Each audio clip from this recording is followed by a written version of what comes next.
That's the first joke in the night. All right, we got off to a great start, didn't we? Oh my gosh, I am so excited to be here tonight. Thank you guys for turning out. This is incredible. I love coming to your town. How many of you guys, by a round of applause, have been to a comedy show before? Okay, phenomenal. How many of you, by a round of applause, have been to a comedy show in Salmon, Idaho? That's what I'm talking about right there. You guys know? Yeah, we're happening. This is happening here. So just a few things off the top. Just if we can keep chit-chat to a minimum, unless you're talking to me, and please do. But only if I talk to you. It's my show, okay? All right, let's be clear about that. No. Yeah, and just the energy that you guys are giving me and giving the comedians up here, it goes right back to you, okay? So let's stay engaged, let's stay having fun. And if you don't, well, I'm a mom, so I brought candy, because that's the only way to get children to listen, right? All right, who wants a Twix? Let's go. Come on, right there. There you go. All right, we'll be doing that throughout the night, because we all deserve some candy, all right? Except for you boys, you don't deserve it, I can tell. All right. Just kidding. I love being here because, as Tempe so nicely said, I mean, I don't really know what I'm doing at all, so it's great to be here with all of you. Yeah. I have a couple kids. Who else is a parent in the audience? Yeah? Okay. All right, by a round of applause, do you have kids under the age of 5? Under the age of 5. What are you doing now? Jesus, God, go back to your kids. They need you. Don't you know this is the most important time in their development? You should feel bad.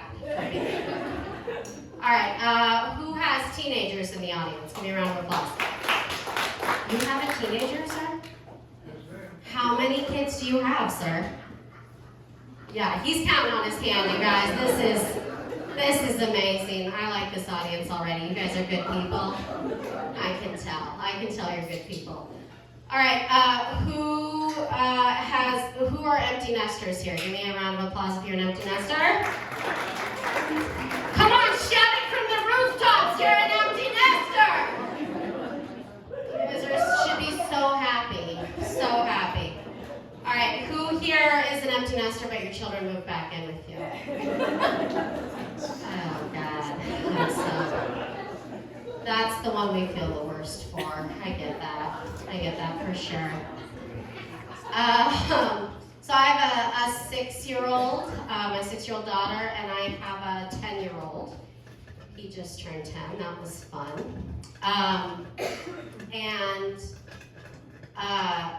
I am a foster and adoptive mom.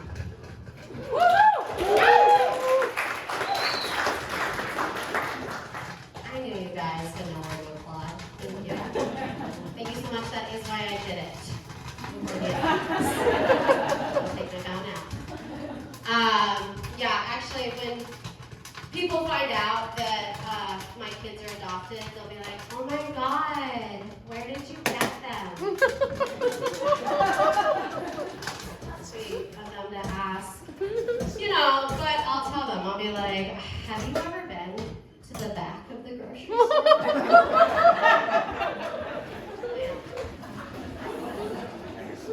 I'll be like, there I was on the Salmon River when a baby in a basket just went floating by.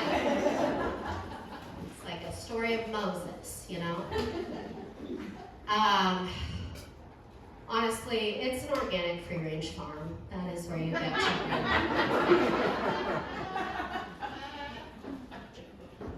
From another mother. That's the place you get kids, okay? I love my kids as birth families, and I'm very grateful that someone would have children and then let me raise them, you know? You know, all the women, they know. Be nice, wouldn't it? Keep your body, keep the physique. It's great. No, I'll hold longer. Don't go ahead and laugh at some more, you guys. Yeah, actually, when my husband and I were trying to get pregnant, we didn't have any fertility issues. It was just that I saw like an AI mashup of what our future kids might look like.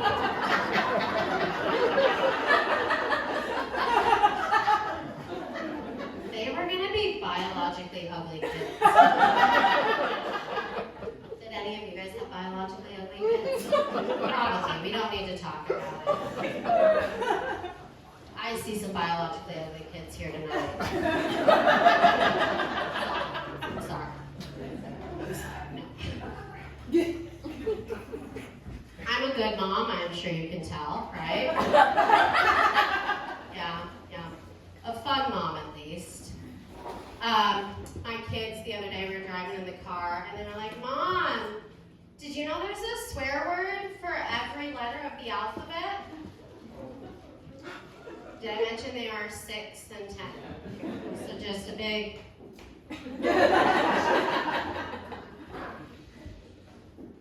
But like I said, I'm a fun mom, so I was like, all right, well, let's hear it, right? I mean, come on. And my son, he's 10, he was like, oh, okay, Mom. A is for asshole. B is for bitch. C is for shit. I was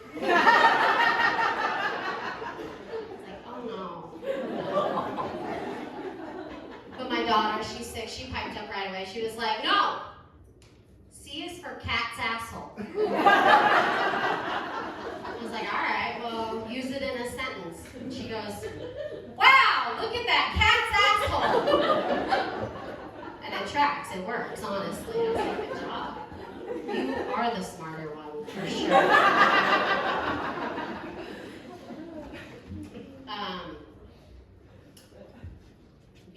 Y'all been to Costco lately? Yes. You guys have a Costco around here? No. You have to drive 3 hours. No, not this town. I thought this would be a Costco town. No. I can't believe you guys can't support a Costco around here. Is weed legal in this state of Idaho? No. Well, it is in Colorado, where I'm from. So I don't know if you've ever been to Costco on a gummy before. Oh my God. Oh my God. Listen, I had a really fun time. Then I got to the checkout, and the cashier had the audacity to tell me that I had spent $700. And you don't even know what to do at that point, right? Right? You're like, I can't put back the Doritos. So I was like, okay. So I went home, and I was like, all right, you gotta tell your husband about this, maybe. Don't be like your mother. Don't be like your mother. Talk about the money. Talk about it. It's gonna be okay. So I was like, hey, I overspent. There's gonna be a slight line item that we weren't expecting. He was like, what'd you spend? I was like, $700. He goes, Jesus Christ, $700? Well, what'd you get? And I said, well, hold on. Because I'm a very optimistic person. I think you can tell that, right? Yeah. So I was like, well, if you don't care about protein, we're going to be good for days, months, really, right? So we've got Gushers, we've got the Doritos. I didn't put those back. And I think also you're going to like that when they said it was $700, I handed over our credit card so fast they have no idea we don't have that kind of money in the bank account. The family name is okay, honey. That was a bad night, honestly. I really wanted a gummy at the end of that situation. You guys, who needs a candy right now? This kid, he could use a sucker. There you go. There's a child in the audience. I love it. How old are you, buddy? He's 8. God, well, just judge these parents over here. Can we judge them with our eyes? Should we? No. It's all right. Your parents are better than me, okay? So just go home knowing that, all right, kid? surprises here tonight because I've never gone anywhere that I didn't want a treat from someone, you know? And I feel like people do better when they have little candies. In fact, you know, all these health crazy. Oh God, look at them, you. It's almost like it was a sneak attack from me, guys. All these people, they're going crazy. They're like, oh, you know, we gotta go organic. We gotta get the red 40 out of our kids. And I'm like, listen, I'm interested in raising the next generation of mutants, okay? I put my kids in a red 50 experiment, all right? So again, I'm a really good mom, okay? I am the baby of the family. Any other babies? You don't have to apply unless you're a baby of the family. Let me hear the babies of the families. Come on, let's hear us. All right, baby. You're both babies? Oh my God. What's your bank account look like? Just oh my God, yeah, no. I married an eldest, which was a responsible thing to do, right? But you guys probably have a really good time. You're in the front row here, so I know I'd like to hang out with them. It makes it really fun. Yeah, I'm the baby of the family. And as my sister tells me all the time, I have had it the hardest, you know? Yeah, my eldest sister, she's always like, God, Mom and Dad were so mean to you, but easy with me. She has never said that once in her life. Yeah. But as an adult now, my siblings have kids. We all have kids about the same age. So we're raising these kids together. And there is nothing I love more than watching my niece and nephews shit on my brother and sister. Oh my God, it feels good, doesn't it? My brother, he's a vet. He was in psychological operations and he was airborne for 10 years. Woo! Woo! I know, I just get so emotional with that. I don't even like the military. I just like my brother so much. But, you know, he jumped out of airplanes and he defended our country and blah, blah, blah, blah, blah. Okay, whatever. He's a great thing. But so for Vets Day at their elementary school, they had some vets come in and talk. My brother got asked to go in, and he was sharing about how he used to be so brave, jump out of airplanes. And my nephew, God, I love my nephew so much, so much. As my brother was telling this story, he just walked up to him. My brother was like, yeah, I used to jump out of airplanes, and my nephew goes, but not anymore, because he's gotten so fat. It doesn't get better than that, you guys. It really doesn't. He had to just be there in that energy with those children looking at him. And be like, I mean, it's been harder since I got out. Just shape. My brother and sister are like talented, which really irritates me though. They're both very musically talented. So growing up, I had to go to a lot of like band and orchestra concerts. Unmusical people hate that. And but one time I was at this rehearsal with my sister for her band concert. And I don't know if you guys know this. I mean, it's Salmon. This is the Arts Council, so you probably do. Does anyone know what a rotondado is? Rotondado? No. I'm on the There Arts you go. Council. See? I mispronounce it just for you. It's a gradual slowing down of the tempo of music, okay? And so they've got the orchestra lined up on the stage, and they're playing their songs. And the director, he's doing this, and they get to a piece, and he just goes, "Watch for the retard!" And my sister fell off the stage.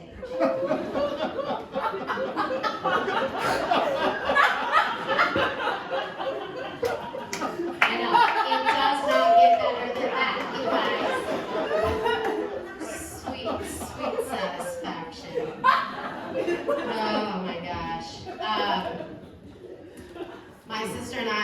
a Diet Coke drinker, a sinner, I mean. And we were out in Boulder, Colorado, which is very liberal, much like this place here.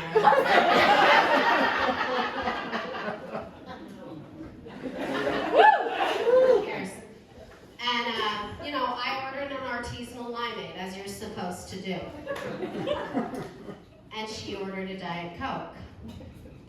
And when the waiter brought them to us, mine, I'm sorry, my beautiful, beautiful limeade, had a bamboo compostable straw. And hers had a plastic straw with a dead baby sea turtle just speared right through it. And she was like, this tastes so good. I was like, what's wrong with America? Right? This is the problem. This is the problem.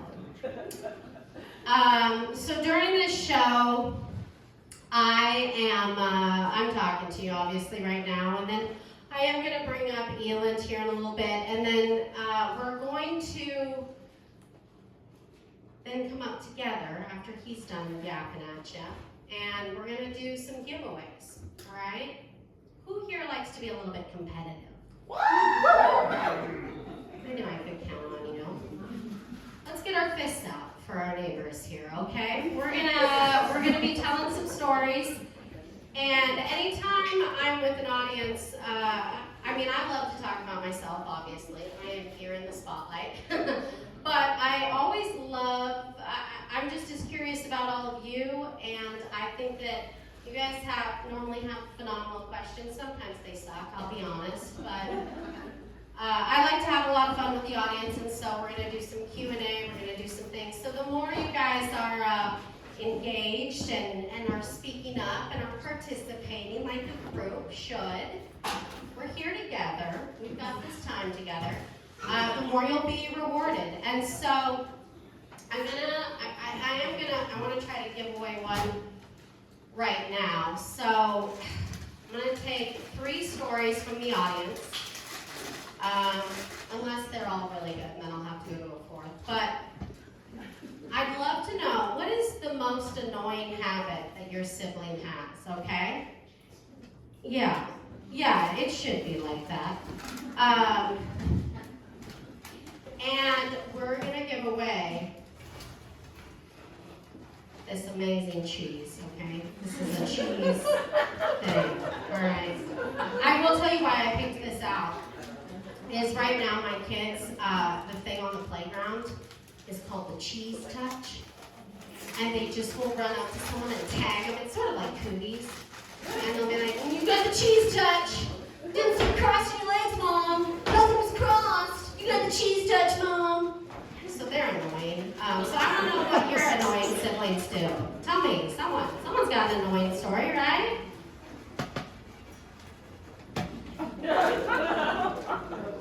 This is such a beautiful town. Okay, we got a couple. All right, okay, let's hear it from you first.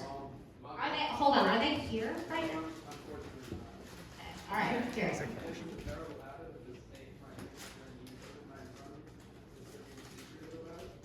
Yeah, that is to make you mad.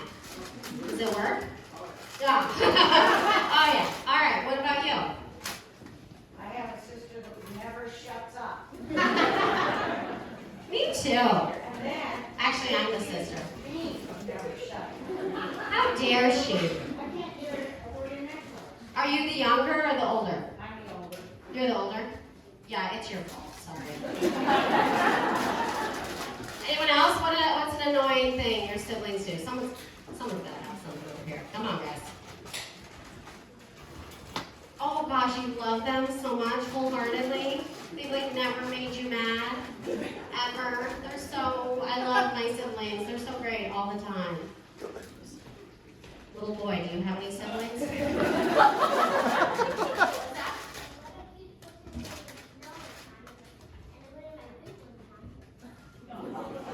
My God, you need a toy! Child! Woo! Did you guys hear this? His brother pushes him, gets snow in his boot. How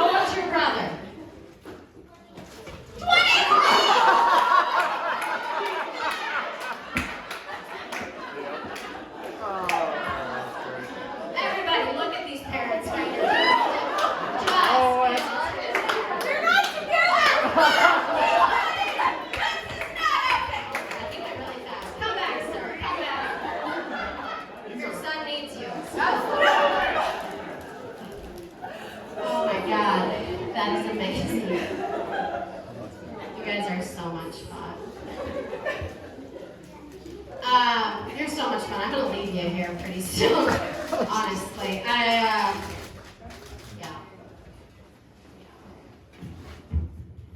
Let's get real quiet here, you guys. Just hold this for a minute. Yeah. We could all use it, right? Right. No. Very short. It's got to go so much shorter for me. Oh my gosh. Yeah, I had trouble with that too. Who's Tabby? What the hell? That was Greg. Greg! It was Greg. I'm a very strong woman. I don't need this. Thank you so much. How dare you? How dare you? Right there. Thank you. Thank you. That's my hero. Thank you so much. All right. So I'm going to start wrapping up here. And, I started comedy about a year ago, as Tempe said. And I did it because, honestly, I've got these kids, and they're 6 and 10, and they look at me, and I look at them, and their sweet, precious faces, and I'm like, you can do anything, be anything you want in the world. And I started to feel kind of inauthentic saying that because I had this dream. I had always wanted to be a comedian. So I felt like I just had to go for it, like show them, right? Woo! Yeah, it feels good. I feel confident about that. That's fine. And they're my sweetest encouragers. Like before I would ever call myself a comedian, they would be like, "Oh, my mom's got this comedy show. My mom's got this thing." I would cry just telling you guys about it. They're so precious. I love them. And but I really started it to see if anyone had anything meaner they could say to me than my children. And people can. It's been so much fun. I love feedback. I love internet comments. It's really a great time. I love putting myself out there so much. Thank you. And, what I hear the most, though, is like, hey, you're doing great, but keep it tight. You got to keep it tighter, right? Like, tighten up the set. You're using too many words. And I started to think, like, well, fuck it. Like, I know about keeping it tight. That's the whole reason I became a foster and adoptive parent. Thank you guys so much. My name is Mimi. Look me up. And I want to bring up right now your headliner of the night. He's amazing. He's so talented. He's very tall. He has won Denver New Faces, which is a big deal, the last 2 years in a row. No, just stand there for a couple more minutes. You'll be fine. I have nice things to say about you. I cannot believe he said yes to coming with me on this adventure. I was just this white girl like, hey, do you want to see if the plot of Get Out is real? And he was like, sure, let's go. So he's a great, great dude. He has an amazing podcast and YouTube show called Comedians on the Fly. I'm sure there's a few fly fishermen out here. So let's give it up for Eeland Stribling!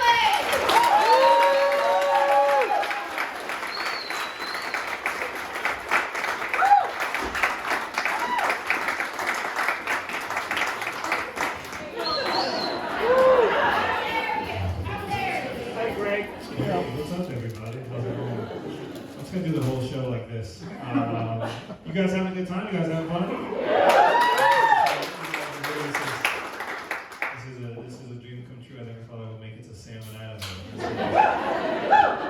This is it. This is the highlight.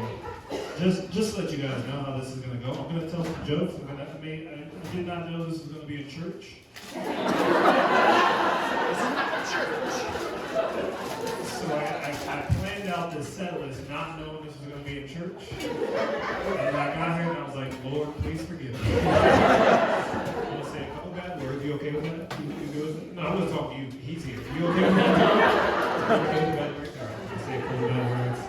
We're all going to pray after the show. Actually, everybody, bow your heads, close your eyes right now. I'm serious. Bow your heads. Okay, a couple good people.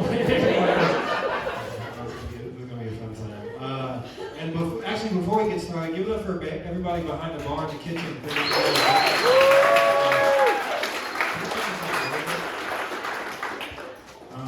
I'm very excited to be here. I obviously looked up before I came to Salmon. I don't know.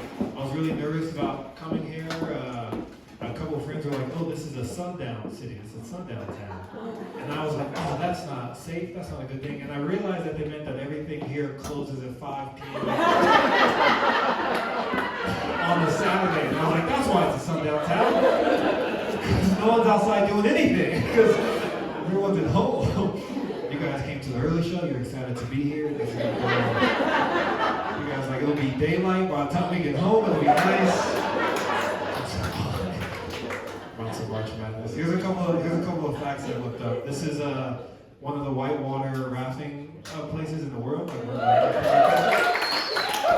Sure, you guys don't have anything to do with that, but you can be proud of it. It's pretty special.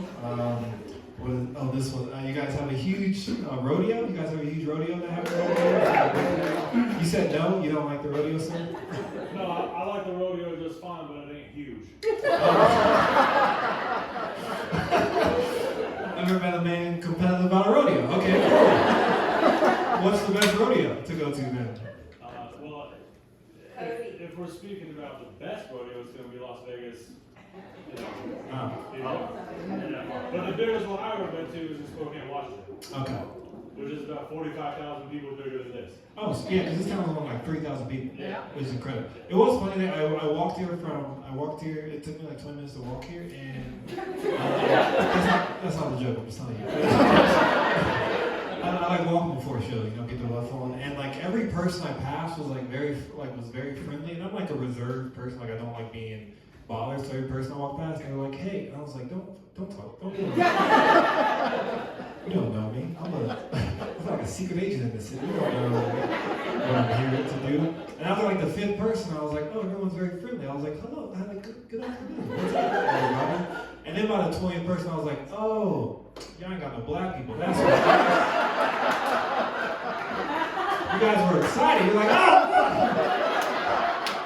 And then I saw another black dude driving the truck. I saw him go by, and he was like, "We're good, bro. I got you. We're gonna take this city there one by one. It's gonna take a while, but we're gonna get it back. We're gonna get it."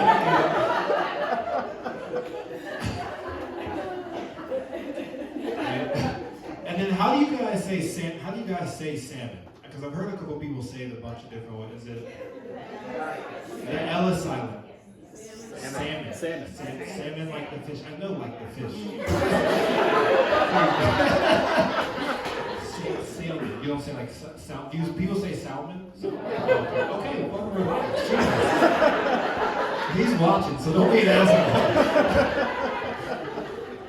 And then I did see this on like a little poster. It said, "Have you seen Bigfoot?" Has anyone here seen Bigfoot? Is anyone a Bigfoot?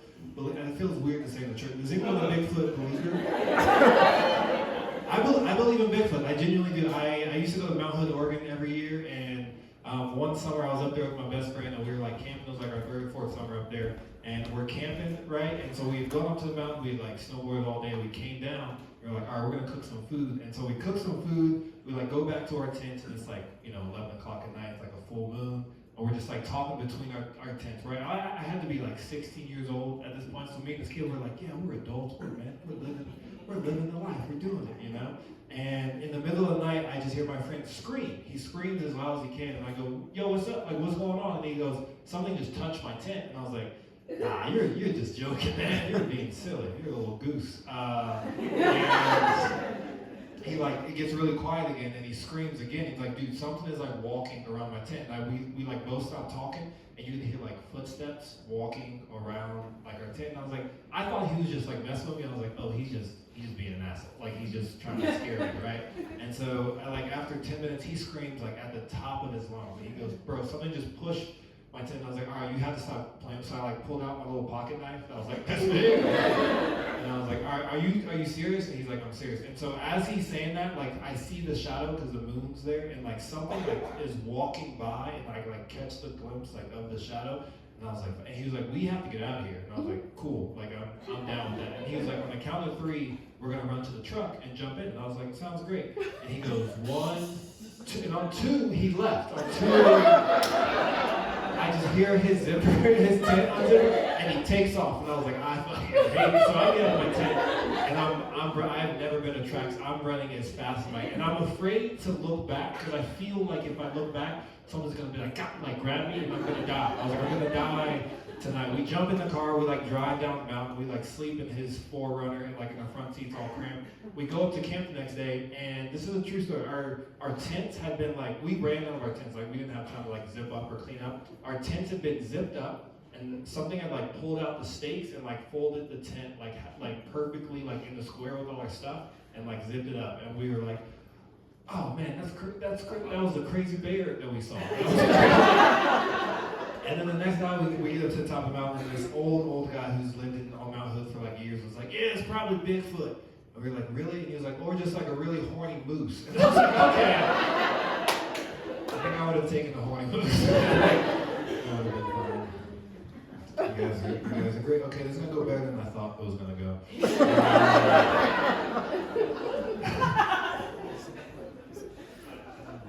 Okay, here we go.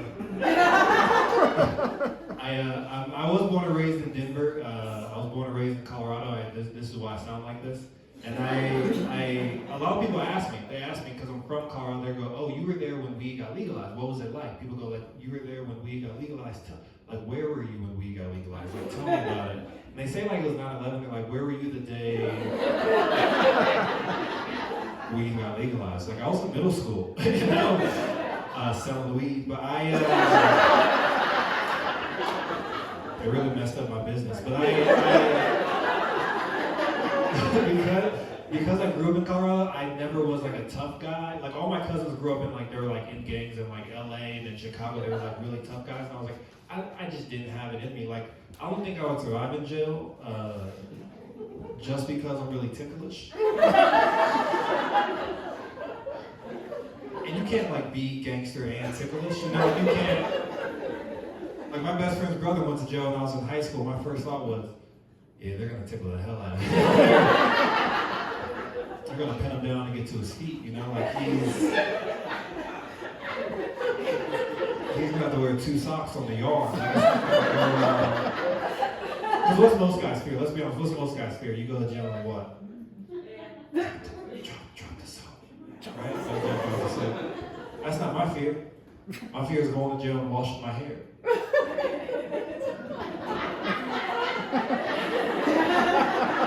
Because it'll leave my armpits exposed. You know?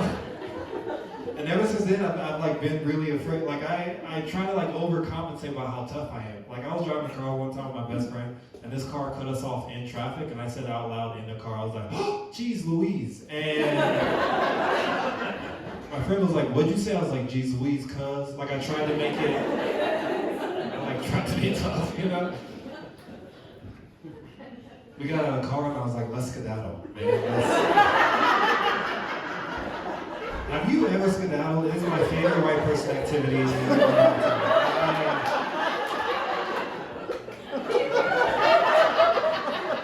I love a good skedaddle. It just means it's like a joyous white trot to the next location. You know, it's like, it means no worries. It's my Hakuna Matata. I hear crazy stuff like that all the time. Like I was at a work event, and there was this older lady, and it was like crowded. We were like this conference, and this older lady was like trying to get out. She was like trying to pass us by, and there was like a bunch of white people kind of like that. And she's walking behind me. And when she walks behind me, she whispers on the back of my neck. She goes, "I'm gonna sneak right past you." Have you ever had an old lady go, "I'm gonna sneak right past you," on the back of your neck? I got immediately hard. I got so.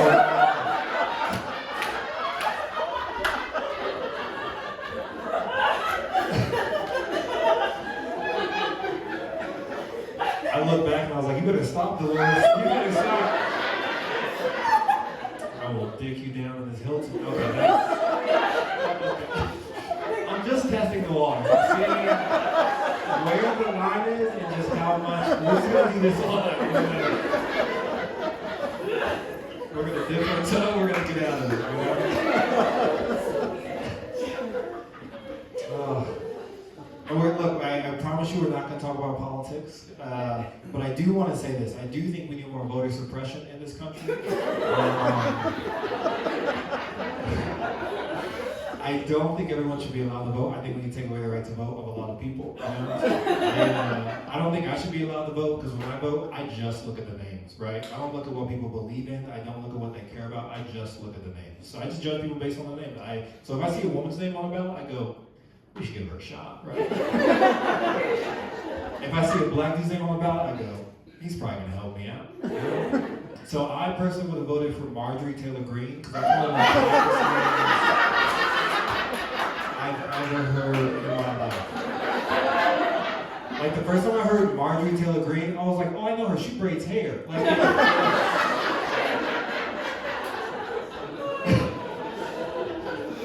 I was like, if Marjorie Taylor Greene had a restaurant, I'm going to her restaurant. I'll probably have to sit in the back, but I'm definitely going to get some of those Marjorie Taylor Greene. Okay. And look, I'll be honest, I do think this country's ready for a woman president. I think this country's ready for a woman president. I think she would do a great job. You know, I think she would cut down on debt by $1 trillion because we could pay her less.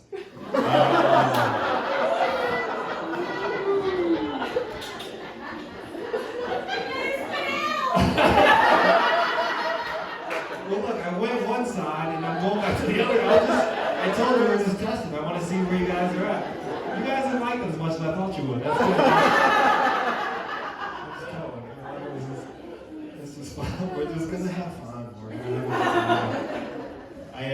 I used to be a wildlife biologist. I used to be a tech in Colorado. I did that. I have a degree in wildlife biology and environmental education, so I went to I just went to class, and I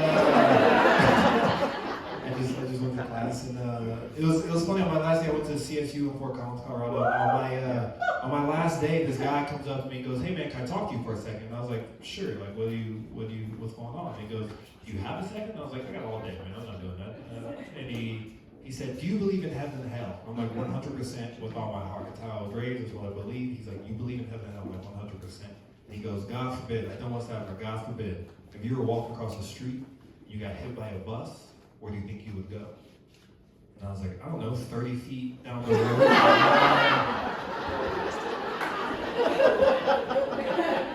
How fast is the bus moving? You know, does Jesus believe in physics? I missed that chapter. You know? And then he just handed me my degree. He was like, I was like, "Oh, you're the final boss level. I respect that." I like that.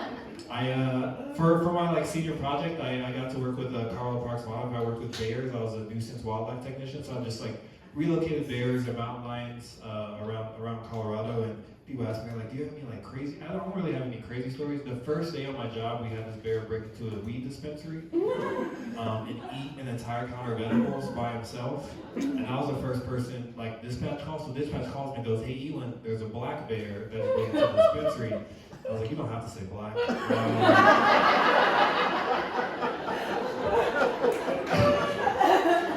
You could just say bear. The bear was here first. And here's what normally happens, right? Here's what would normally happen. We would get a call, we would go find the bear. It would be in the trees or the bushes because it's afraid of people, right? We would tranquilize it, we would take its measurements, put an ear tag on it, put it in the cage, drive it far away, and then release it, right? This bear had gotten so high that it was sitting by a dumpster with a bag of Taco Bell next to it. And my boss gets there and he goes, "Hey Eeland, do you want to tranquilize it? Do you want to give him some more drugs?" I was like, "Dog, look at it. Look at it. Have you ever been drinking, sitting down and you're like, I'm so sober, I'm good. You don't feel drunk, and then you stand up and you go, oh no, this isn't good." That's what the bear did. The bear was like, ugh, and sat right back down. My boss was like, "Well, what do you want to do? How do you want to get him into the cage?" I was like, "I don't know, man. What do high people like?" I was like, "Well, what do high people like to do?" So I just went to the bear and I was like, "Hey, man, you want to go see Snoop Dogg at Coachella?" And the bear walked into the cage. That was pretty sweet. Now I was one of two black people, not just in Colorado in general, but I was one of two black people at CPW, and I love that. It's such a weird thing now because people almost think like just saying the word black is like racist. I've been around those people who are like, you can't say that. I'm like, I'm pretty sure I can. But on my first day at CPW, I was like in orientation and training, and I'm in my like little cubicle office, and these girls don't know on the other side that I'm there, and they're trying to describe me without saying black. And I'm like, just saying, like at the show, if you're like, hey, who are the two comedians? You can be like, me and the black guy. Like that's not a bad thing, you know. If you were like, hey, who robbed the liquor store? And you're like, probably a black guy. That feels right. Don't do that. Probably is a racist part. Like, you know? But I'm sitting in my little cubicle, and she goes, hey, have you seen the new guy? He like started today. And the other girl goes, no, what's he look like? She goes, well, he's tall. He's definitely tall. She's like, I don't know what he looks like. She goes, he has a nice smile. He has a nice smile. And I was like, can you just, what does he like look like? What's he look? And she goes, he looks like he just got back from vacation.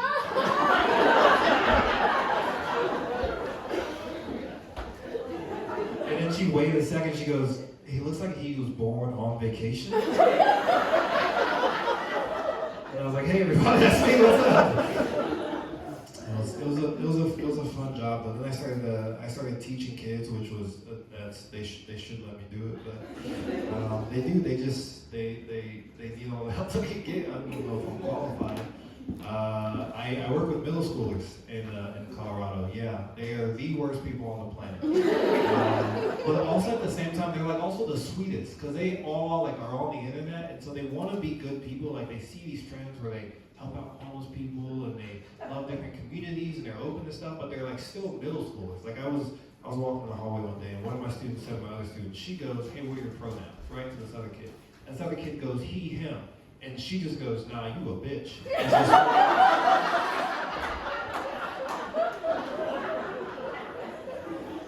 I was like, damn, Jamal. I guess you're just a bitch now. Man. Like, I didn't know that was one of the options. And I apologize. I've been misgendering you this whole time. And I gotta do better about that. I love you. And the same girl, it's always the girls who are the meanest. The boys are like the most aggressive, but the girls are the meanest. I was sitting in class, and my grandfather was a biologist, and he loved birds, so we like talked about birds. And I was telling my students how much I love birds and how much I want to share that with them. And then from the back of the class, the same girl just goes, "That's gay!" And I was like, you can't say that. But I'm also a kid. I was like raised in the '90s, so gay didn't mean bad. It just meant funny to me. So I was like, you're right. I was being a little gay. I shouldn't share my feelings. I'll push it down next time. Until I have a heart attack at 42. But yes. I won't do it. One of my favorite animal facts, I love teaching my students about animal facts. One of my favorite animal facts is that, do you know that polar bears are naturally black? Do you know this? Like if you shave the polar bear, its skin is naturally black. And I love that Mother Nature was like, I want you guys to be safe.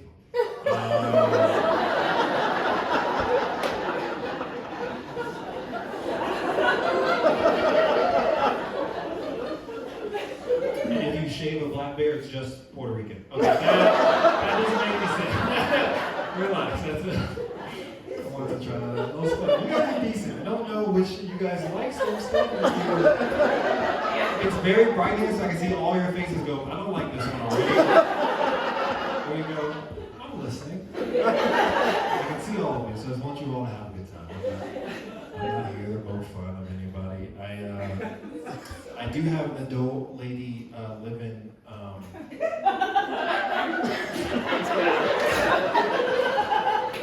don't know what to call her now. She's an adult lady, woman, person. I don't know. I love her a lot. We've been together a long time. We met in college. She's a sweetheart. We haven't gotten to this thing where she wants to we've been together so long, she wants to spice up our dating life or that part of our relationship. She wants to spice it up. I was like, babe, what do you want to do? She's like, we should go to the bar and pretend like we don't know each other, right? We should be strangers. And I was like, I would love a couple hours of silence.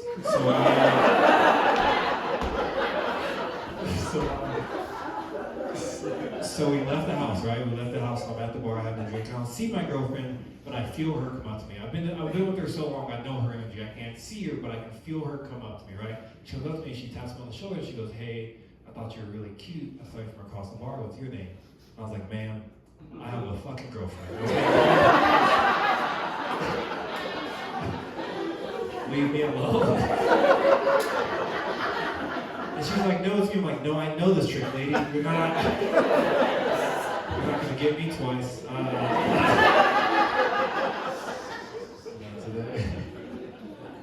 We're both getting, I have baby fever. There was a period where I had like aggressive baby fever where it like wasn't going, like it wasn't safe. You know, like I genuinely, I love babies. Like I love babies. It got, like if I saw a baby on the plane, I was like, I'll sit next to that baby. I got some questions. Like I love babies. I have baby fever. And I love the way babies smell. I love making babies laugh. And it gets creepy when a man says it. Do you feel the energy in here right now like that? Like if a woman says she has baby fever and she loves the way babies smell, people go, oh my God, I can't wait for you to have a baby, that's so beautiful. If a man goes, I have baby fever, we gotta get that guy out of here. What's he doing in this Toys R Us? And I have baby fever for a long time. I was actually down in Mexico, and I didn't like steal a baby or anything, but I was down in Mexico. I'm at this restaurant. I'm talking to this restaurant owner and his wife, right? And his wife is holding a beautiful newborn baby, and I'm staring at him. And I don't speak great Spanish, but I'm trying to tell them how beautiful I think their baby is. So I'm just pointing at them from across the bar, like they're on the other side, and I'm just going like, yes. I'm like, what do you have? I'm like, bueno, sí, she's like, see? I'm like, see, yes. And very sweetly, she gets up, she goes behind the bar, she grabs a shot glass, she squeezes breast milk into the shot glass. She comes back over to me, and very lovingly, very sweet, she goes, see, aquí? And I was like, this isn't what I was asking for at all. Because in her mind, I walked in there, I was like, hey, what's on tap on one of those?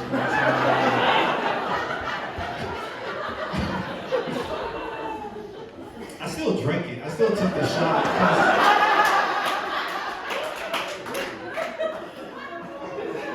What I'm gonna do? Say no? That's how wars get started. I'm not trying to. I'll be honest with you guys. It tastes like horchata. It was pretty. A little warmer than I expected, but very sweet. Now I speak fluent Spanish. Now I speak fluent Spanish. Yo quiero más leche, you know? That's for a handful of people. Alright, I don't know if I'm gonna do this. I know I shouldn't, but I feel like I have to. Okay. My girl and I, we had like a pregnancy scare a couple of years ago. It wasn't a pregnancy scare because we both like really wanted kids, but we had a pregnancy scare. I came home from work one day and it was tired. It was a long day and I had a show that night. And I'm like rushing home and she's like, hey, I have something to tell you. I missed my period. And I was like, well, I don't know magic or anything. So I don't know what I'm supposed to do. But she's like, no, stupid, I think I might be pregnant. And I was like, oh, snaps, what do we do? I was like in a panic and I was like, what do we do? And she's like, I think we need to get a pregnancy test. But I had just come home and like I didn't want to have to leave and like come back. So I was like, look, I don't feel like going to get a pregnancy test, but I got this magic 8-ball. And if you pee on this magic 8-ball and we shake it up, it'll maybe tell us like if we're having a big. I trust the 8, and so she did it because she's a trooper. We shook it up and the magic 8-ball said, not sure. And I was like, we should go get a pregnancy test. Because if the 8-ball will not pop it. And so we went to CVS, we went to the store, and there's so many different kinds of like pregnancy tests, right? There's like analog and digital and colors and sight, and I was like, I don't know. Ironically, I just did the thing I do when I usually buy condoms, I bought the biggest ones. And so,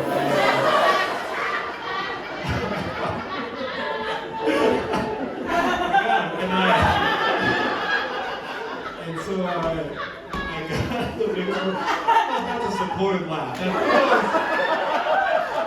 It feels meaner than the other laughs.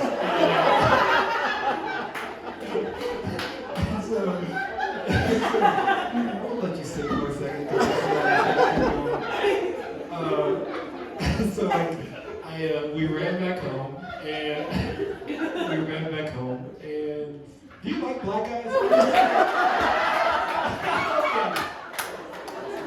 like, I ain't close to home. She's like, I remember college, it was awesome.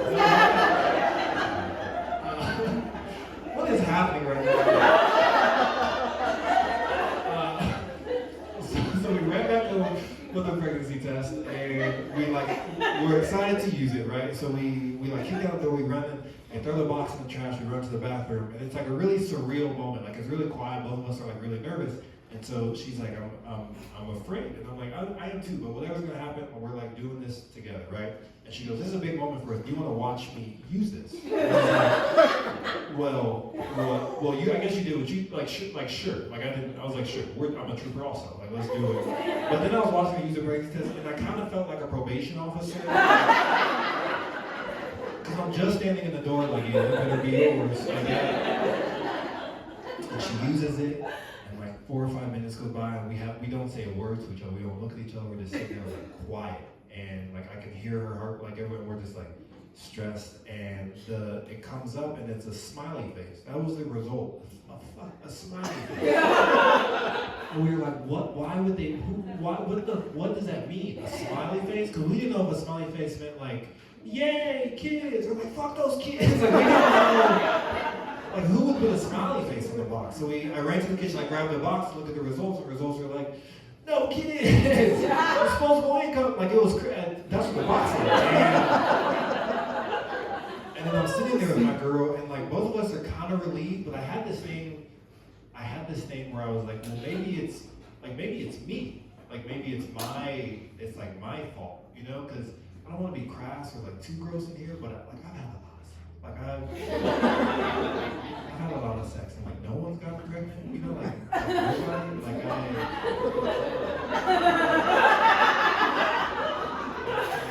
you know, I'm trying to do this joke not dirty, but do you understand what I'm saying? Like nobody's gotten pregnant, like it's like if you watch the marathon and like nobody finished the race, you'd be like something's wrong.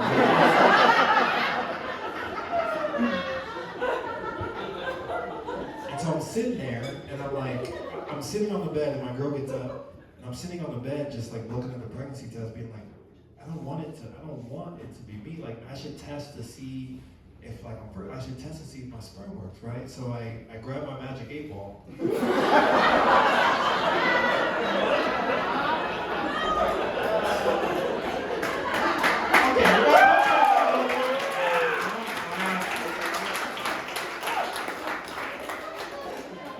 I just want you to know the alternate version of that joke is gross. You guys are some triggers. There's probably somebody like, I still don't get it. What is he testing? I'll tell you after the show. Get it. I have a 10-month-old daughter. We have a 10-month-old daughter together. She is my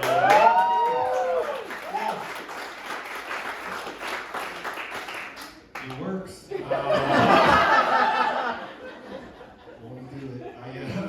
have a 10-month-old daughter. She's my best friend. I love her a lot. I FaceTime every day when I'm on the road, because I'm on the road a lot, and she's like starting to have an attitude, and she's cute. She's like starting to get her personality. She eats a bunch. I love her so much. She did shit on me last week, and not in like a rap battle, not in like a beef. Like she actually poops on me. I was changing her diaper, and because we switched her from like breast milk to like regular food, she's been like, her tummy's been like really upset, right? And so I was changing her diaper, and she was like groaning. She had this horrible look on her face, and she hadn't pooped in like a week. And so I called the doctor, the pediatrician. He's like, if she doesn't poop tomorrow, bring her in and we'll like give her some medicine. So we were like, okay. So I'm changing her diaper, and I didn't know that like when you lift up a baby's legs, like when you move their legs, it like helps the digestion parts, right? So she's standing there, so she's on the table, and I lift up her legs, and I thought I heard like I thought I heard and I was like, did I just load a gun? One of the rules of gun safety is you never point something you don't want to hit. So I turned and I grabbed the diaper and I turned back, and she's like, and it shot out like the shit shot like it shot out. The shit, I'm trying to it shot and it hit me, and it came out so fast. It scared like I came out and I was like, ah!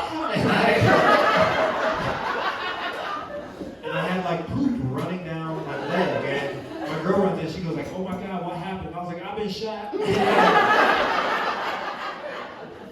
And I'm looking at my daughter, and she has the biggest smile on her face. Like, the biggest, and I have baby poop, like a week's worth of baby poop right now. And I've never been more in love with a person in my entire life.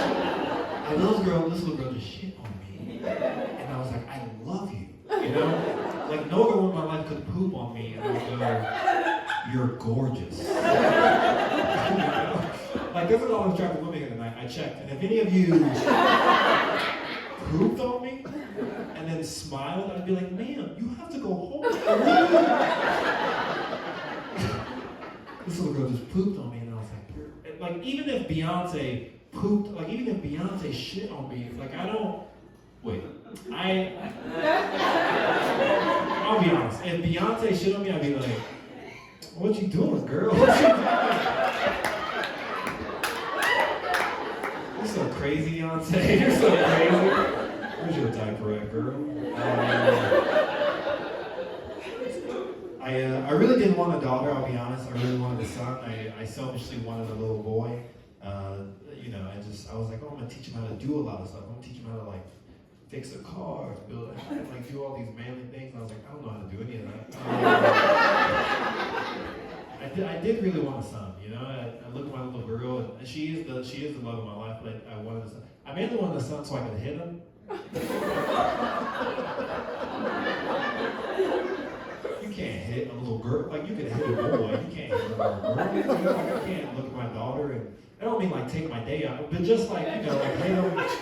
Like, boys are malleable. They're made of kind. You can just knock them around. And I'm not saying hit. I'm just saying, like, if you have the opportunity to hit a little boy. And I'm not saying aggressively, but like from like knee high, like this space, like you can hit a little boy that's like this high.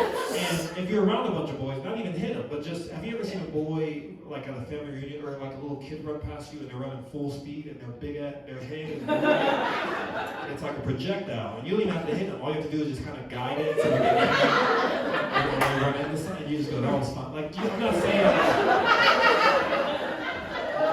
like, look, on Monday morning, just, you know, first thing in the morning, hit a little boy, and then even if you get your car towed Monday afternoon, you'd be like, oh man, I got my car towed today, but I got to hit him. Okay, I lost you guys, but my daughter has two little baby teeth. She has like these two, I'll show you pictures after the show if you want to see it. She has like these two little baby teeth, and we were like traveling in New York, and she's like looking on the people on the subway and like smiling and stuff, and I love looking at her and her like two little bucks smiling. I was like, two little teeth on a baby is cute. It's adorable, you can be anything. Two teeth on an adult is scary.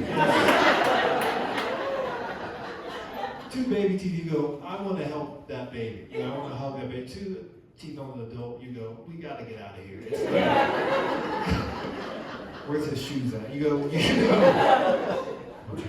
How much time do I have left, Mimi? Oh, we've got as much as you want. Oh, no. I want to respect people. These people came to the early show. They're trying to get home. Five? Okay, perfect. It's the what? It's the only show. It's the only show. You're like, oh, lock the doors. I wanted to make fun of Mimi because you had to fix this, but did you just see me have to do this? I got it. Thank you. Ask the guy in the front. He's super helpful. I know. We just challenged my man. It's okay, he's a fish bio.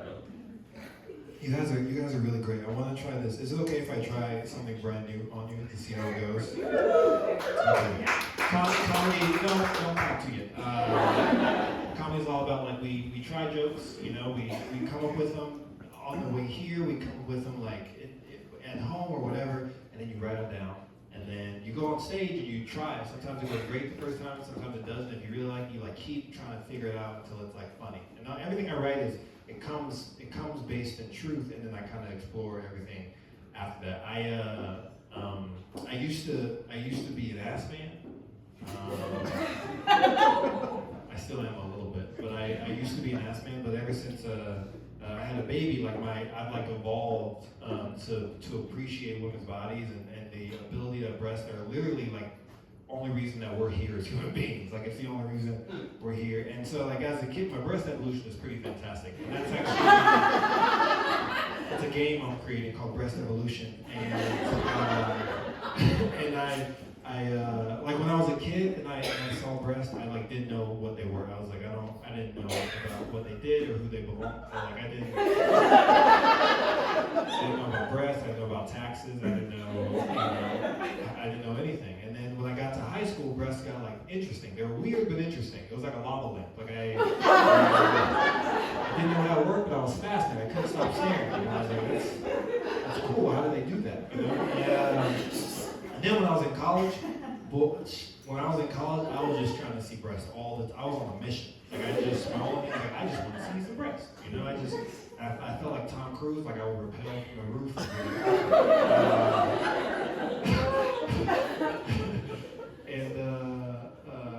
And then sometimes I didn't even want to see two. I couldn't see one. I couldn't just glimpse of one, like a shooting star. And I'm like, that's beautiful. Let's make a wish. And then when my girlfriend got pregnant, I learned a lot. I took like those baby health class, like the baby classes, and I learned so much. Fellas, did you know that women's breasts can regulate temperature independently? Like one can be cold and one can be hot depending on what the baby needs. So you can like put the baby on different ones, and the body will change whatever the baby needs, antibodies and all that. And I was like, that's incredible. Okay, never mind. I can't. Like that genuinely, it's like when you get in a car and like one person is hot and one person is cold, and you can control the dials. That's what I thought, and I was like, that's so cool. Now that I've had a baby and my daughter breastfeeds all the time, I'm so numb to breast. Like I just go like, I don't care, you know? I mean, I'm like fascinated, but I'm just like, yeah, they're the only reason we're here. And the only reason I say that is because my daughter does this thing that when she feeds, she's very nosy. When she feeds, she like gets distracted easily. So I've seen the breast in like the most human way. Like my daughter, this is how my daughter feeds, and if she hears something, right? So this is the book, right? She'll be drinking and she'll be like.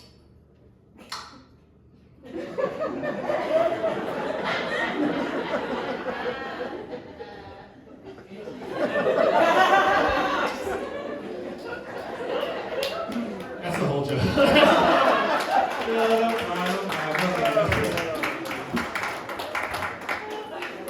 I have to do a couple more. You guys are good guys. I don't want to do a couple more. My mom is very supportive of my comedy. She loves her granddaughter, of course. But my mom, we've been having these conversations that my mom goes, did I do anything to scare you growing up? Like, I want you to be a good father, a good parent. Did I do anything that really affected you growing up? And I think our parents, to be honest, our parents tried with what they could, with what they did. So I didn't want to hurt her feelings and be like, yes, you wrote, I'm on stage talking to strength. Like, you wrote, I'm not going to tell her that. I was just like, no, you did your best. But there was one thing that my mom said that like sticks into my head all the time. My mom used to do this thing where she would go, hey, go find the TV remote. And I was like, yes, ma'am, right? I would run, I would look for the remote. I couldn't find it. I would come back, my mom would say, go find the TV remote. And I was like, oh my gosh, she slowed down. That's not good. Right? So I would run, I would clean the whole house looking for everything. I couldn't find it. She would come back, my mom would say the scariest phrase I've ever heard her say. She said, if I come back, if I go upstairs, if I find that remote, I'm gonna beat your ass. And I was like, we don't even have a TV. Do you want me to get a job? I'll get a job. And my mom goes, I didn't do that. And I'm like, okay, sure, I didn't do that. But the older I get, the more toxic my mom is, but in like a really mean, silly way. Like she told me not to tell the story, but I trust you guys. Don't tell my mom. we were watching the Olympics this last year, and then she's a huge fan of the Olympics, and we started watching the Paralympics, which I didn't even know were happening after the Olympics. And she was cheering on every para-athlete like they were her own kids, right? She was looking up people's names and cheering them and going to different events. And she said this thing, she would play her own game before and after every event where she would go, well what's wrong with him?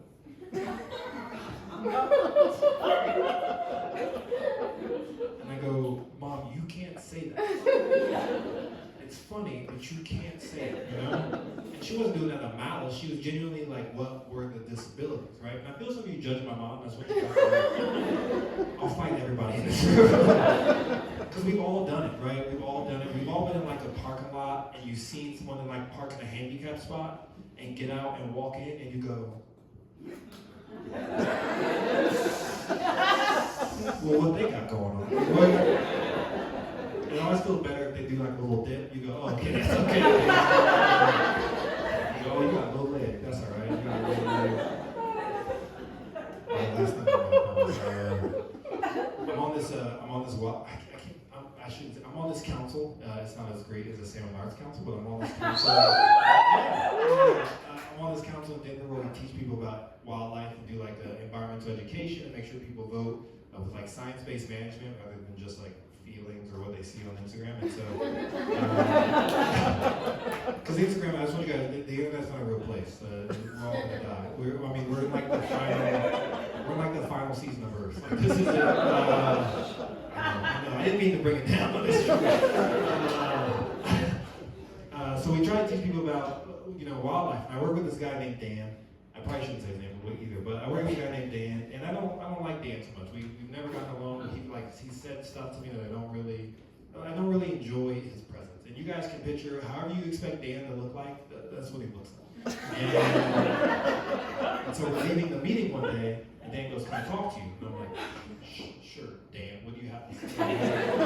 The meeting's over. Our business is done. Like we've done our common thing. And he comes up and he goes, "I really like talking to you. We get a lot of stuff done." And I was like, "Sure, whatever." I'm like, as I'm taking a step to walk away because I'm rushing to get home, he goes, "You're one of the good ones." That's what he says to me. He goes, "You're one of the good ones." And I was like, "Cool, thanks." And I didn't even process it because I was like trying to leave, but I realized that he meant one of the good ones. I was like, one of the good ones. I kept saying it over, one of the good ones, one of the good ones. And some of you were like, he said that? And I was like, yeah, you shouldn't say that. Just FYI, you shouldn't say that. And I realized what he meant. He meant like, one of the good ones means like in the spectrum of people, especially black people, he thinks that I agree with everything that he believes in, which means I fit what he believes to be a good one. And if I didn't fit that, I would be a stereotype, which would be the bad one, right? And so I'm playing this all in my head, and I got angry because I was like, I don't want to be a good one. I don't want to be a good one to white people. Like if I'm a good one to a white person, I'm a bad black person. I messed up somewhere. Like I'm doing a bad job, And so I'm in my car and I'm like, I'm a bad. I kept thinking I'm a bad one. That's what he meant. I was like, I will shoot everybody in this bitch. I'm a bad. I got aggressive. I was like, I'm bad. I'm a bad. And I started doing this. And I was like, I got finger guns, dog. Like you don't know me. And I'm sitting there and I call my mom, and I call my girl, and I call my friends, and I'm like ranting. And I was like, what if I told him that? Like, what if I told a white person like, hey, you're one of the good ones? White people would probably be like, you know what? I am.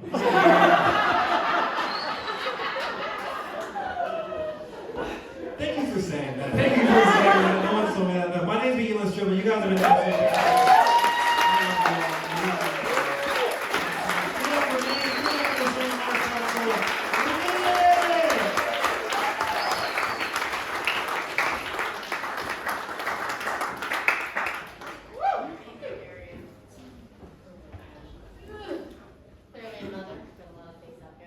You guys give it up for Eeland.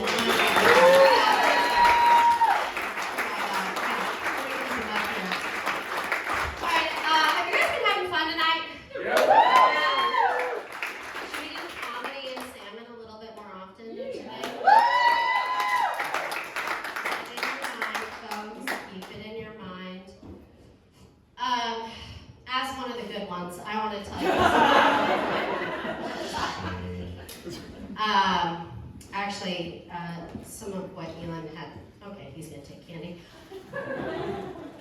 That's what they do. It was free. When Eeland was talking about his daughter's two adorable teeth, it made me so mad because I was born a baby with two teeth. Have you guys ever seen a newborn with two teeth? Like a newborn, like fresh out? Like straight out the womb. And they were like, look at it! And it was like, yeah! Is that like a condition? My parents didn't want to hold me. Yeah. It was bad. Did you breastfeed also? They didn't want to do that. They just put a tube in my nose. And they were like, she should be fed via tube. She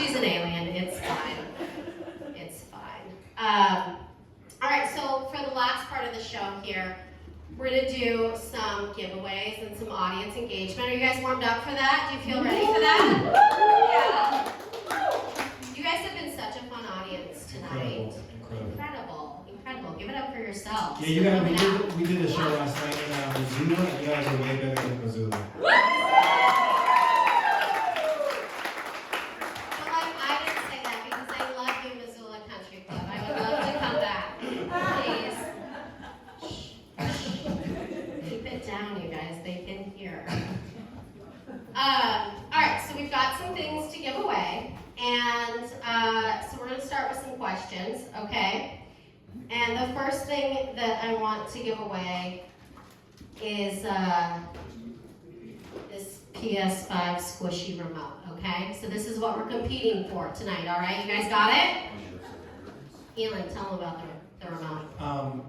This feels disgusting. Yeah, that is right. Ew, it's like a little, it's like Yeah.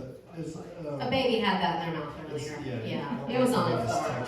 It's fine. All right. It's like what you would, okay, never mind.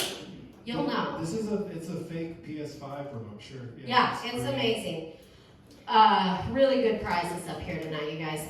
But so the question for this is going to be the worst burn your child ever gave you, okay? Like, just when they shut you down.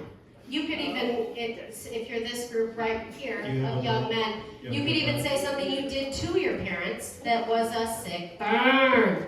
I will start by just telling you, I sent this text message. My son and daughter, we have a home iPhone now, and they each tell all their friends, I have a phone. I'm like, it's a home phone. But they text me now, and so as I've been away, it's the end of spring break for us, and so I texted my sweet son this cute image of SpongeBob, and I said, hey babe, keep me updated on the spring break happenings, victory royales, that's Fortnite, I hate it, what movies you're watching, they're probably lame, where you're going, I didn't want to go, what you're eating, mom wants and loves all the details. And he wrote back, I almost got one. Please stop texting me. I'm in the middle of a match. Cool, I love you too, buddy. It's fun. It's fun spending money on your kids. So, what's the meanest burn you guys have ever done? Anyone got one? Who wants to go? Be brave. Feel the truth inside your soul. This kid's got one for sure at the end. What's your name? In the white shirt. Oh no, not the glasses, but you two. Yeah. What is it? Okay, and do you have a story? I don't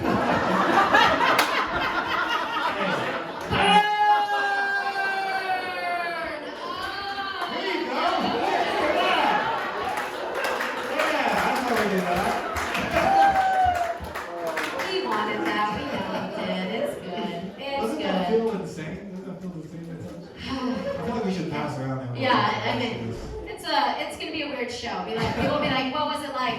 Well, at one point they passed around this thing that we all held and squeezed for a minute. There's a lot of energy in that. A lot of going on. All right. I feel like kids say meaner stuff than that. Than mom, don't text them in the middle of a match. That sounds pretty docile. Okay, I don't really like your feedback. Okay, sure. All right. Sure. What's your baby's name? We got one in the back. Yeah. Oh, the rodeo guy. Yeah. Let's let him talk for sure. 4 or 5 years ago, I convinced my own mom that I had a half brother that does not exist. I love you, and we should hang out. This is the type of energy we need more of in the world. Hey, go give him that. Come on, Peter. Let's hear. So you convinced your mom that you have a half brother that she didn't know about. So from your dad. I convinced my own mother that I met a half brother that I didn't know and she did not know. But did you tell her that she had given birth to him? You're like, yeah, It mom. was like except for my dad. Yeah. So you're like, Mom, Dad's been cheating on you. He cheated on you 30 years ago. And It's from my biological father. She's been married to my stepdad for 39 years. Oh, you went deep. This is Lord. He was like, all right, this is where she went to school. I mean, he had it. Oh, Did she believe? Did you not believe you? But was she like, no? And eventually she's like, dude, what? My mom is incredibly gullible. And to answer your question, like she has some questions, yeah. And long story short, my girlfriend Danielle was with me this day, so like it's vouched, you know. She's like, yeah. So I sent my mom a picture, I texted her a picture of me and my fake half brother, and my mom's response was, Joe, he doesn't look shit like you. And my response to my mom was, no shit, Mom, he looks like his mom. It was me and my half brother. It sounds like you got pretty mean to her about it. Good job. Way to just really like, what are you saying, Mom? Well, she was running her mouth. Oh, yeah. And this is why mothers hate their children. Thank you for giving such a great example of that. That's such a dad thing to say. Like, that was a great story. You made your mom really stress out there. That was amazing. Good job. How dare you? You should, after the show, can you send her a picture, you and I send her a picture? And send it to her like, I met my half brother.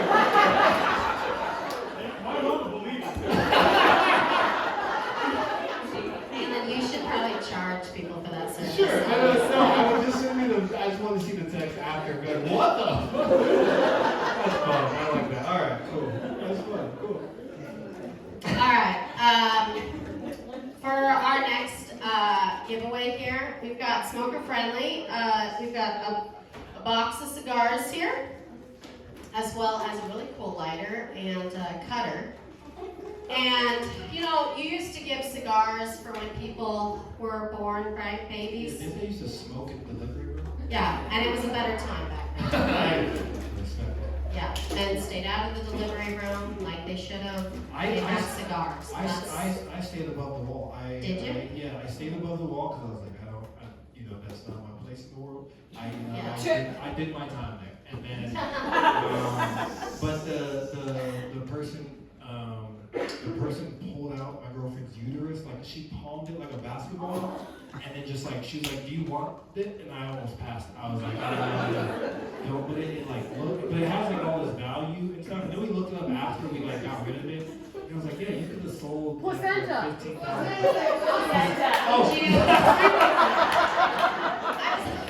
That sounds like a really serious. This is why men need to learn about women's bodies. Because I just said the doctor pulled out my girlfriend's uterus and palmed it like a basketball. Why are you letting it go, you guys? Oh my God, that could have gone better for us women. Thank you. We appreciate your service.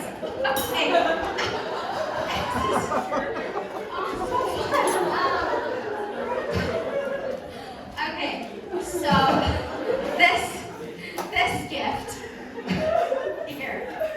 I have a college degree. Give it. He knows about burying. This is not female. It's fine. All right. So the next group of question or question that I have for you guys. I don't really know why I invited Eeland, which I think you understand. But because, and not because he's not a great comedian. I think you guys know he's a great comedian. Very funny, right? Take her out. It will be the last. No, I'm kidding. But his baby is 10 months old. I mean, Fresh. yeah, he doesn't know shit about parenting, right? As you know, I don't know anything. You just saw that. Yeah. First, I wouldn't lie to you. Yeah, you couldn't lie, honestly. Yeah, it was bad. So I'd like to hear your bad parenting advice. What's the worst thing you've heard or someone told to you before you had kids? And take your time. Just a bunch of perfect I promise I won't make fun of you. Think about how you messed up your child, right? Think about your child in the middle and go, I wish they weren't like that.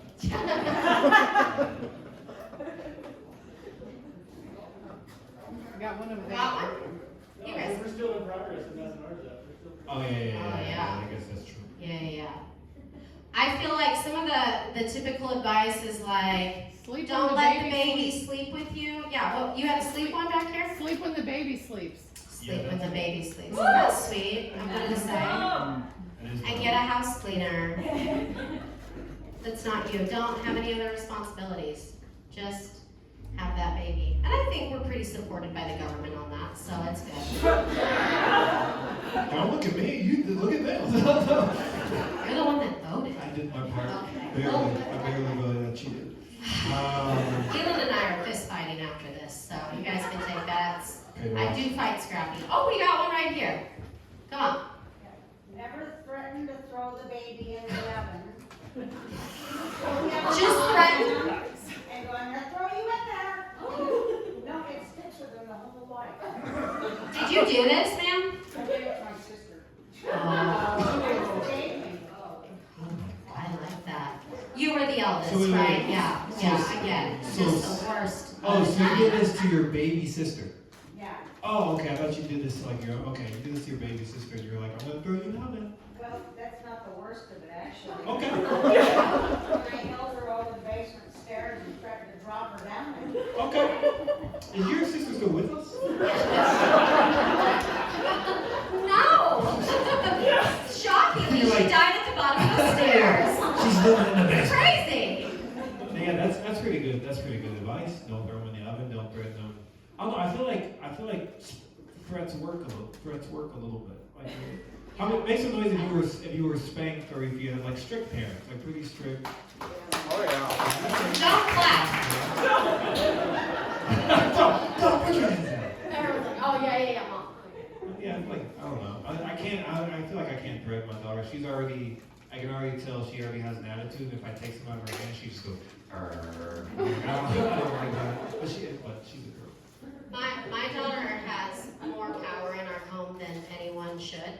You know, we got a youngest daughter going on, and actually sometimes when I look into her sweet little face, it's really moving. Both my kids are black, and I look at her face. And you can say that word, you guys. Black. It's okay. But when I look at her face, you know, she's so sweet, she's so mean. I mean, so mean to me. And but I'll look at her and I'm super touched. You know, I see her ancestors. I see generations of black women before her who never got to be angry, right? They never got to get to be mad. And sometimes I can actually hear the ancestors, you know, and do you know what they say? I'm excited to hear this. I'm just recording this so I can cancel her. Hold on, give me a second. Are you good? Oh, there we go. They're like, let's fuck up this white woman's life. Let's go! And it's amazing. It's amazing. Some of you got really nervous. They were like, is she gonna say it? We could. There is something about having, you know, black kids and believing I can't say the N-word, but, you know, believing that they can. It's like super fun to have kids with N-word power in your house, you know. I'm just like, hey, if you could not call Mom that. I'm just like, super. I really appreciate it. Thank you so much. If you're ever about to spank them, they look at you and go, no, massa. Do they? My kids are gonna get me canceled so quickly. That is literally their threat. They're like, we were playing karate one time, and they were like, thank you, Nessa. And I was like, ah! Like, no, don't. But it's weird. I'm like, I am your mom. It's like, yes, absolutely. I'm like, no, because it's gonna look bad. And then now they're just like, hey, if you don't buy me V-Bucks, I will call you master in public. I feel some of you pulling back. Just know we're comedians. It's okay. If you got offended, just it's okay. Here's a piece of candy. You need a piece? Yes, sir. Thank you so much. Here, have a sucker. Have some chocolate. All right, have some chocolate. All right, we needed more baby advice. We got really off topic. We had one story here. Who else got like some bad baby advice? Okay. Oh wait, we got one right here. Okay. I had twins, Oh, And I'm so sorry for your move on. I feel like having twins is pretty easy because it's okay. Never mind. Because you talked about breastfeeding, I was told to breastfeed them at the same time, and that was, I couldn't do it. My nipples hurt just thinking about that. As someone who's maintained perky tits her whole life. I'm not breastfeeding. Was it just like the logistics of like holding them at the same time? Everything and feeling like a total milk cow. And Yeah. so that. Oh, I guess if they're both, yeah, you can't But do it. so many people suggested I do it that I really tried. I think those people were privileged. Yeah. I think those people were like, I would love to see them go. What would have been the better option, do you Well, I think? did one at a time. Okay. But did you switch? Because I know like milk supply. Okay, that's. Did you ever try to breastfeed your daughter? Just, I mean, you're totally Did I try? yeah. Did I try? Yeah. No, but there's been moments where I'm holding my daughter, and she was like. It's the rooting. No, yeah. My kids did that to me too. I was like, there's nothing there for your child. Are your twins the same size? Did they grow at the same rate, or did you have like a little? They're identical boys, yeah. Okay, but they're the But same there's size. not like a Cain and Abel situation at all. I mean, there is. They Everyone grow up and has they're one like, of Mom those. gave you all the milk. That's incredible. That's so cool. Just because of her boobs, I think we need to give this one. Yeah, that's crazy. That woman deserves cigars. Let's not be sexist here, okay, folks? You're gonna smoke two at once or what? She's gonna start the Salmon Idaho Cigar Club at her house later, alright? Cigar Club over here. Let's all get the clubs going. In the club, we're all friends. Alright, okay, we have two more. We still having fun? You guys hanging in there? We're almost done. Yeah. One thing I have to say is, again, I'm so grateful to be out here with you guys. It was absolutely incredible of this community to bring us out, and I hope that you guys have enjoyed it, that you've laughed tonight, and that it's been worth it. So, thank you guys. And I have to give a huge shout out to my friend Tempe because she was like, "Hey, woo to Tempe." Honestly, because it's a very small town, I just want to know who in this room personally knows Tempe. Yeah, I Really? think most people probably know each other. I have some stories for us. No. We have some That's too. crazy. She screams at me all the time. Keep your mouth shut, Mimi! I knew Tempe in the You day. watch what you say about lactating females. Okay. Okay, first of all, I didn't call them lactating females. I said women breastfeeding. How proper. Yeah, I just want to make sure. Anyways, Tempe totally encouraged this dream of mine, and she was like, could you come out? Would you come out? We're doing this gala. I think it would be fun to bring a comedian out. And I was like, yeah, I've been doing comedy for a year. Sure. Absolutely, I know what to do. It's fine. And then she was like, okay, we actually funded it. And I was like, oh my God. I gotta really figure something out. So I really have enjoyed it though, and all of you are so lovely. And I want to, this woman has so many chickens, but now she's got a goose. So I just want to recognize Tempe with the silly goose.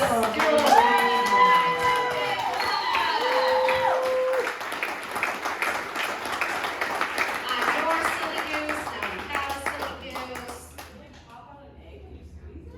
Okay, let's make it weird. All right. If an egg would come out. We all need eggs.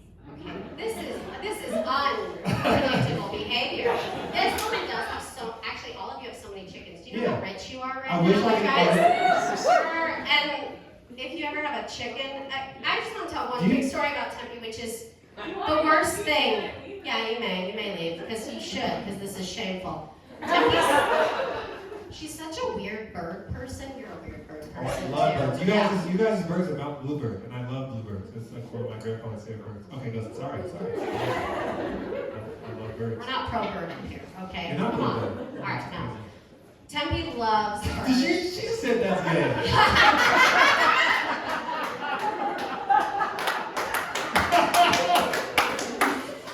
All right, Salmon.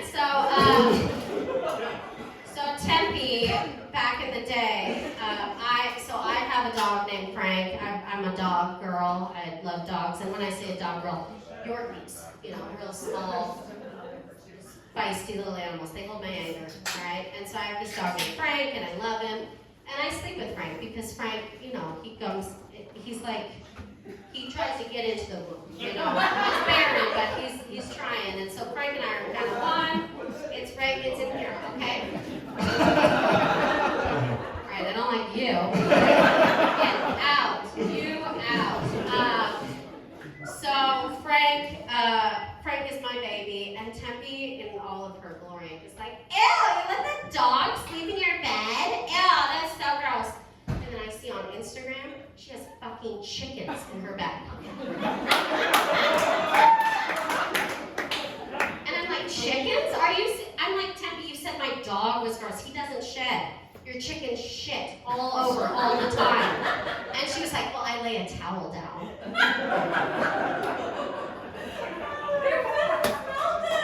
It's not helping, just so you know. It smells good. I got their shit on my face. Weird. It's really weird. It's fine. I like you guys, though. Oh my gosh. All right. So we're down to our Last thing. the last thing of the night. Last thing. You guys ready for it? Who needs a piece of candy? No, I Anyone? think they're just tired. No, they're getting really tired. They've laughed as much as they've laughed in a year. They needed it. Yeah. Who's the funniest person in the room when there's no comedians? Probably either the lady that killed her sister, or the guy who pranks his mom. Or honestly, your mom sounds pretty funny also. Honestly, but hold on, she was like Yeah, that. I mean that's pretty good. That was a good, Yeah. Oh, but also this kid on his phone, he's pretty stoked, so. Killing it, Eeland. Yeah, they're gonna want us back so bad. Oh my god, I can't wait. Alright, so when I decided to put this event together, because I was super prepared and knew exactly what I was gonna do. Thank you. I knew that one of my favorite things is, as I've gotten into comedy, like I've said, it's been about a year, I've met comedians, and these are meeting my heroes, right? I've always wanted to be a comedian, so getting to meet comedians, this sucks. You are all so weird. They're only funny on stage, you guys. It's the worst. Yeah, Eeland on the drive over, we had to drive from Missoula, and I was like, he probably wants to talk to me for sure. We're gonna be friends. And he put his sunglasses on and his hood on so fast. I fell asleep for And he about fell 20 asleep, minutes. and I was like, this is funny jokes, right? We're just chilling. No, not at all. But one of the things that I love to do, or that I always feel like happens, is that people in the audience have questions for the comedians. They want to ask about maybe a joke that you heard tonight, you want to hear more about it, or you want to, something came up in your spirit, while you were here, and you want to say something about it. So I like to give a little bit of time for you guys. So for this Slinky, which is probably the best one of the night. Is that the last link? I don't know. What was Yeah, no, I was like, wow, they sell Slinkies still. Phenomenal. It's, it was from Walmart. It's fine, you guys. But for this You guys don't have a Slinky. Walmart here, do you? No. I figured. No, that's not a bad thing. I was just I like the small town. But really quick, before we start, is the owner of Oddfellows here, or anyone who works there? Goodfellas. Is it Oddfellows? It's Oddfellows. I had those chocolates. I had that empanada today. I almost So I mean, inside of me, gave feelings that it was so good. it was amazing. It was Thank so you good. so much I'll for never that. forget Oh my God, so good. I traveled to different cities. I'm just gonna tried cookies. come- That cookie yeah. was so Ooh. good. And that bagel, oh my God. Give it up. All right, so I want to take a few audience questions. Who's got a question for? Yeah, no, I didn't want your question, but sure, go ahead. I'm kidding. No, bro, let's hear it. Yeah. In the Bigfoot story, was the old man that was walking around your tent? That's a great question. It could have been. I believe it was Bigfoot, but it could have been that dude. Like that's a great follow-up. But I think it was Bigfoot, but I feel like there's scientific evidence to prove not. But I don't know what it would. I don't know what it would be. I don't know what your religious belief is, but mine is Yeah, definitely. it could have been a bear, but like it was saying it was like high profile. It wasn't like low. No, maybe. Was it you? Were you? Who else has got a question tonight? Great question. Yes. Oh wait, back here. Is there an end to the magic 8-ball joke? I feel like this audience wants to get like weirdly dirty.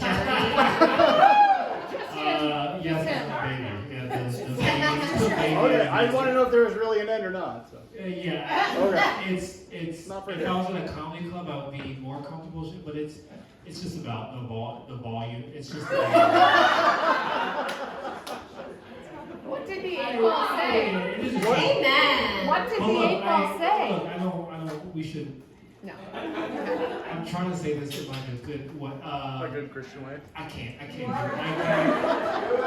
I know, but the joke is about. It's about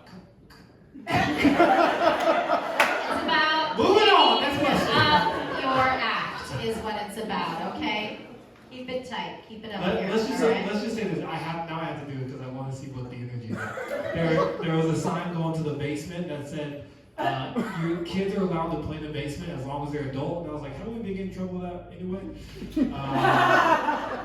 Okay, never mind. See, there's a couple of people who did with that. All right, next question. Who else has got it? Yeah, back here. Are you both from Colorado? Oh, I'm from Montana originally. I'm from Billings. Yeah, that's what I expected. It's okay, you can do. It's okay. We hate you too. I love you guys. Don't be the better person. Okay, it's not becoming of anyone. But I live in Denver area now, as does Eeland. Yeah, I was born in Chicago, but my mom, we moved when I was a couple months old, and so I grew up in Colorado. So I just say I'm from Denver. Yeah. So did you guys meet and do comedy? Yeah, we do comedy at a club called Comedy Works in Denver. It's like one of the best clubs in the country. Comedy Works. Yeah, if you Who's ever, seen a show at Comedy if you ever Works? travel there to do a show, Mimi and I performed there, and so you could on random nights, whatever, you could see us. So that's where we met. And Mimi was like, a couple months ago, she was like, "Do you want to go to Salmon, Idaho and do a show?" And I just said yes to everything. I was like, "Sure, yeah." He was sure. so nice and like Sure. nonchalant. I was like, Sure. okay. And then like a month ago, she was like, "All right, we're gonna do this and this," and I was like, "Fuck!" Like, I was like, "Oh, it's happening." We're Eeland doing it." like sent me his flight tickets. He was like, "Hey, I booked my flight," and I was like, "Yeah, that was something you should have asked him to do for sure. You make sure that you get the flight info Yeah. from comedians that they're really going to show up to Salmon, Idaho. You know."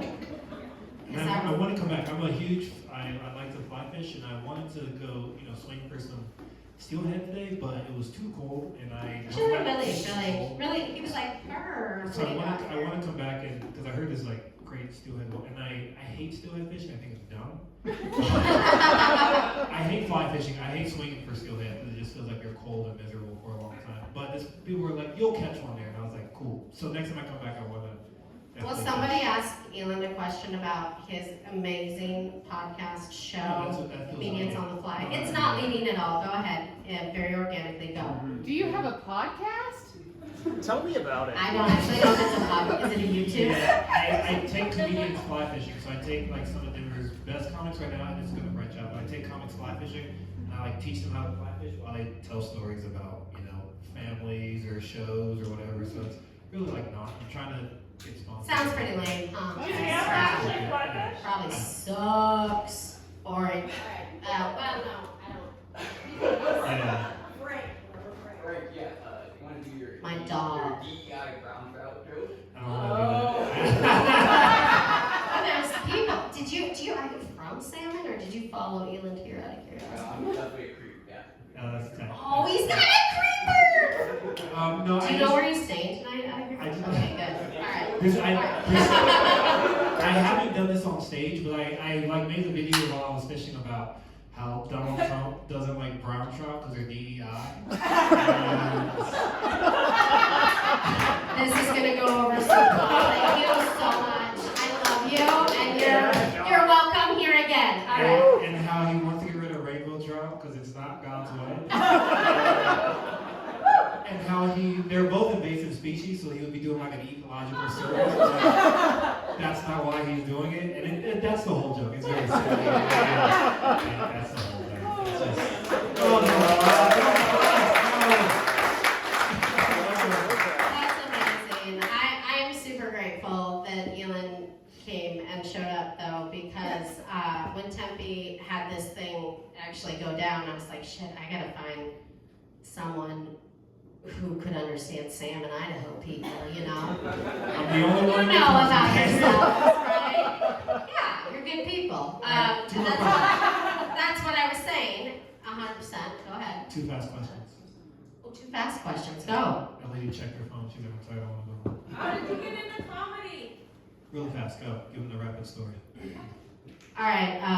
Sadness, depression, anxiety, cystic fibrosis, diabetes, my dad dying, Not being cancer, loved. Trying to shame, share. Donald Nothing Trump, like Joe I'm Biden. in the world. I feel like I have something to say. 2 of my Being therapists committing silly, I like suicide. being silly. Yeah, that was fun. Public speaking. I like And public speaking. I also felt like it was yeah, kind of a gift I at one didn't point. like, I also anyone. do just I felt like people F is for cookies. friend, I but love also cookies. fuck the haters, you know? I love cookies. And Sometimes people bring me cookies I after get so shows, and it's sad at incredible. night. I can't sleep. I also feel like it's a I- see breast. I love Sometimes breast. I have Yeah, I honestly, right now, I'm kind of blacking out a little. yeah, that's it. Thank you guys so much. Give it up for Eeland. Give it up for yourself, Salmon. This is great. Thank you so much.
I can stick them in the machine, and like, they can just be, the bags can be sitting. We haven't in the past, but I thought this was good. We have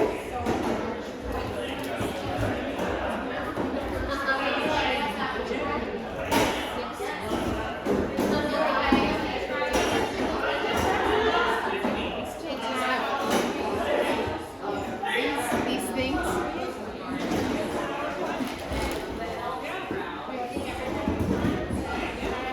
I've never eaten it. Look, it's dessert. Yeah.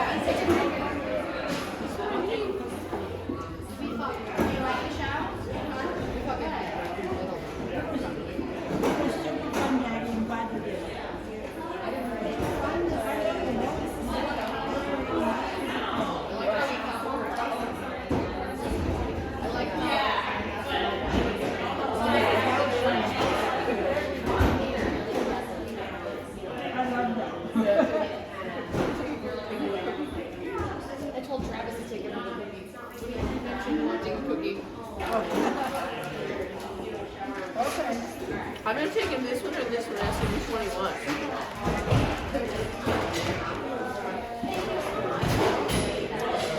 I'm gonna give you a hard time about bringing a brown cookie. Absolutely.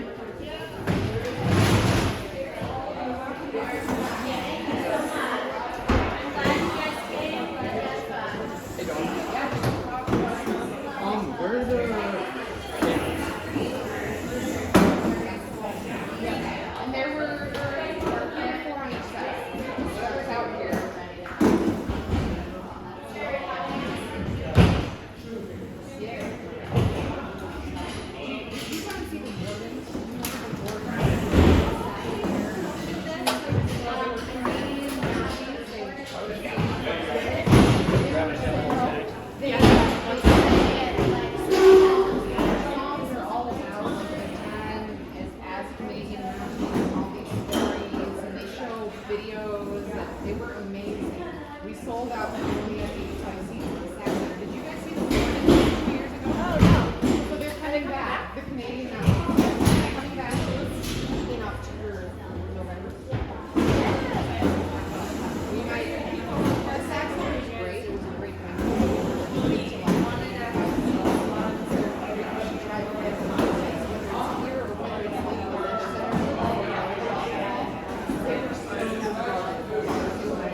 it just happens. Like somebody tells us about These them, are yours. or they reach out to us. Because I think some people must just Google like Parenthood Arts Council or Field Children's General Area.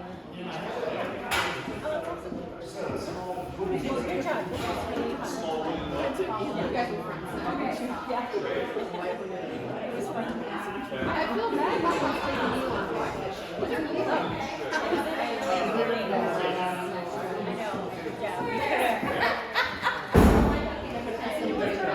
Take some of this. Take some popcorn. I think we're gonna go to that and have food and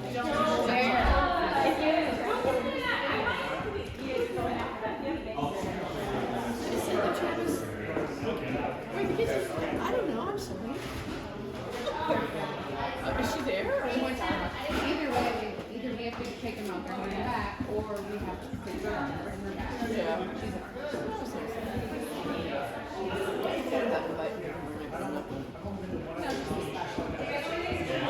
Take more. No, I'm good, thank you. You can give me one of these pink ones.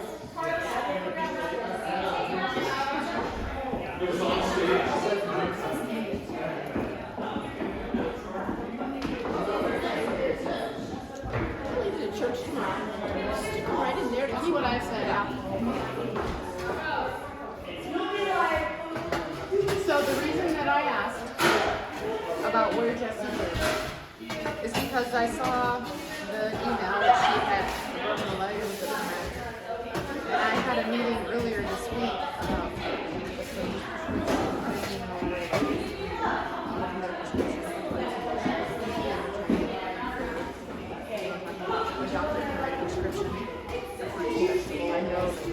and in order to qualify,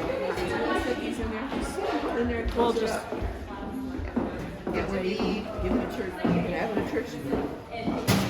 Well, you gotta separate the kettle corn from the regular corn, or people are gonna upset. diet-related illness. I don't want to put the cardboard. A diet-related illness and 8 foods. And so we were brainstorming. We're going to do a pilot project where we start with like 5 to 7 people. So we haven't gone to the No more snacks. But we're going to start. Snacks and actually Joe wrong. is trying to Unless you come want up some with kettle corn. people who could qualify for this that like could I know. Papa's stuff is in the oven. I was like, Eeland said he wanted a cookie. Where'd you go? That could be a lot of people. recently, this was like 2 days ago, and